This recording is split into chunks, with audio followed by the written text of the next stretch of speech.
That's based on heat loss due to radiation and convection. So that's like a theory. If you take data for time to ignite of the material and you plot it as time to ignite to the -1/2 versus the applied heat flux, this is piloted ignition, you will get a plot like this for almost every material you measure. And if you take the slope of that, you can relate it to this TRP through this kind of theory, and so you have that property. You can also find the minimum condition for ignition. It's not an extrapolation, as you see from this data, but you really have to find it by trial and error. That's no ignition. So you find those two properties, and now what you can do is between the two properties, you can derive KROC and ignition temperature. So you can go a little bit deeper.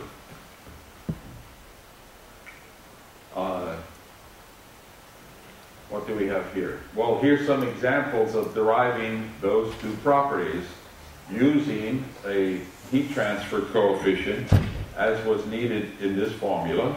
That's the heat transfer coefficient you would get from burning a small object in a cone calorimeter or FM global fire propagation device. So it's the heat transfer coefficient of a material facing upward in natural convection. And it can be measured. It's of the order of 10.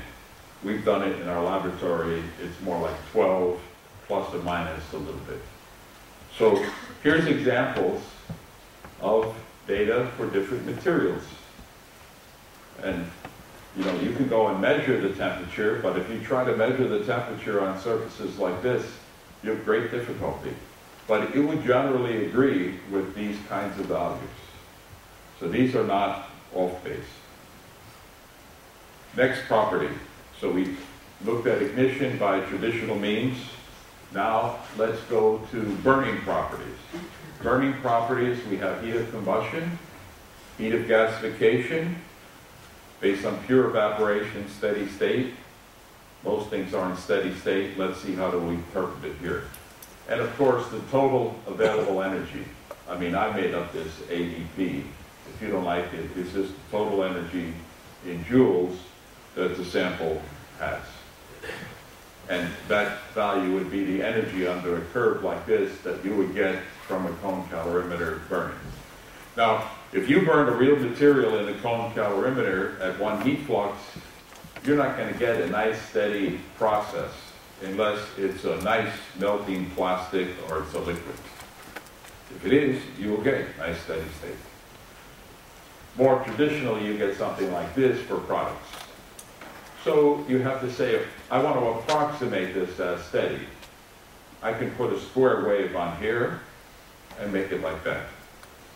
It's not a bad approximation. If you're going to use this to calculate flame spread and burning over time, you're averaging anyway.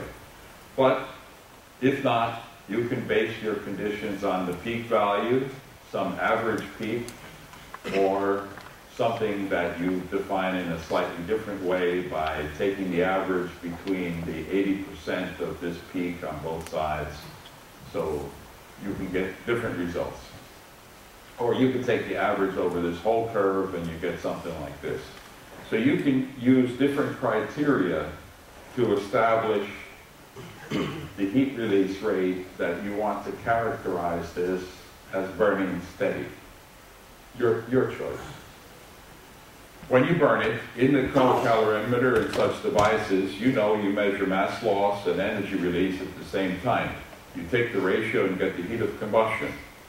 If you do that, you can see right after ignition, you get something reasonably constant during flaming.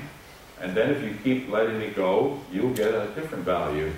And here you will see it's a higher value. This is a charring material. This is the heat of combustion during smoldering. Maybe you don't need that, but if you're modeling smoldering, you can pick it up from such data. Here's some results for heat of combustion for, what do we have? Polyurethane with paper backing of this complicated material by different criteria, different averages of the total heat. But over a range of tests at different heat flux, you see it's reasonably constant, and you can live with that variation, I think, for this material. So you could say 19 plus or minus 3. Not so bad. I think it's better than heat transfer properties in the literature. Here's an example by, if you base it on the peak value of energy release, the average or the overall average, average around the peak, you can see what you would get for different materials. And by the way, this work comes from Scott Dillon. It's a master's thesis from our program some time ago. And I think all of our master's theses are now online, so, and PhDs too, and you're welcome to look them up.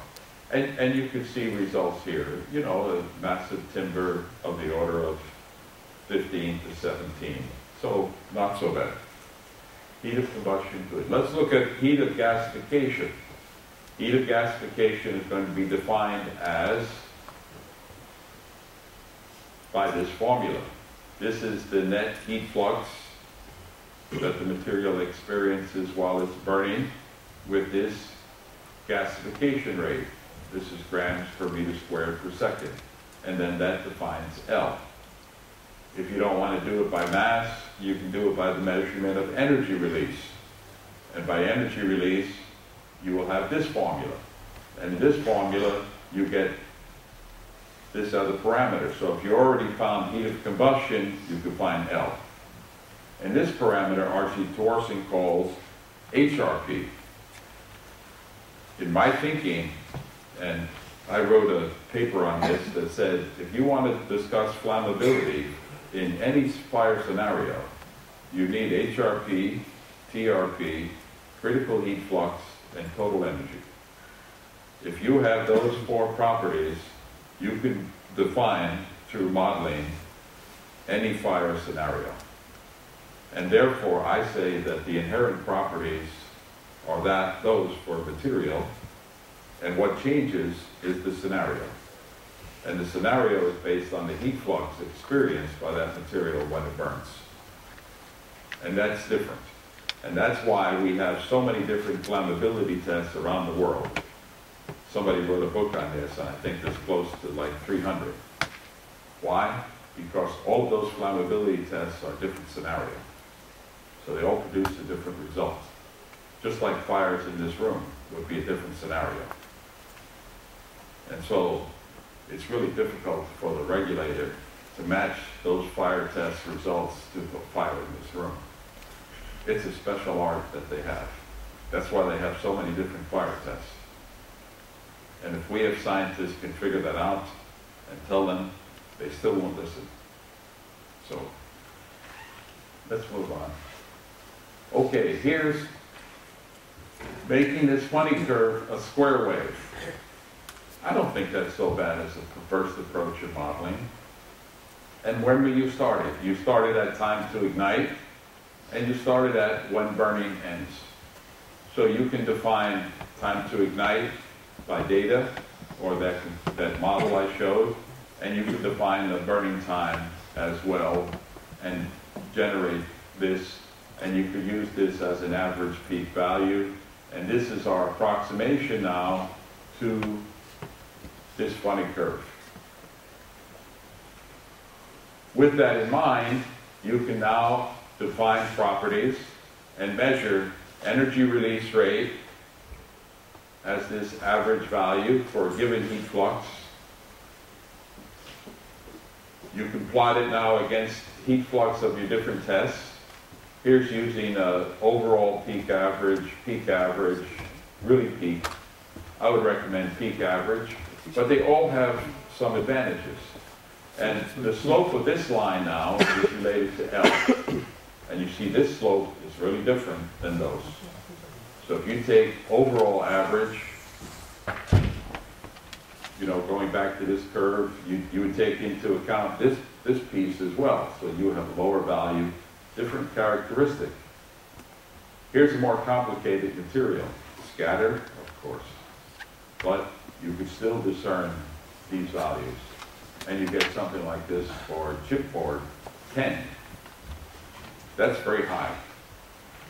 Normal polymers in a pure state are between 2 and 3. And this is based on the way plastics are made. So if you get something like wood, a value like this is artificial, but it's artificial for this model. And what does it tell you? It tells you it's very difficult to burn wood because for a given heat flux, you get little gas out. And that's true, we know it. So a number like this is not so unreasonable and can be used in modeling. Again, just going over the different peaks, this is how you would do it based on absolute peak. Here's a funny thing, 2 points, 2 points. Well, why this? Because in the cone calorimeter, they insulate the back. If they didn't insulate the back but cooled it, you'd never get this second peak. That's a scenario artifact too. Should incorporate that into your thinking. Here's different ways.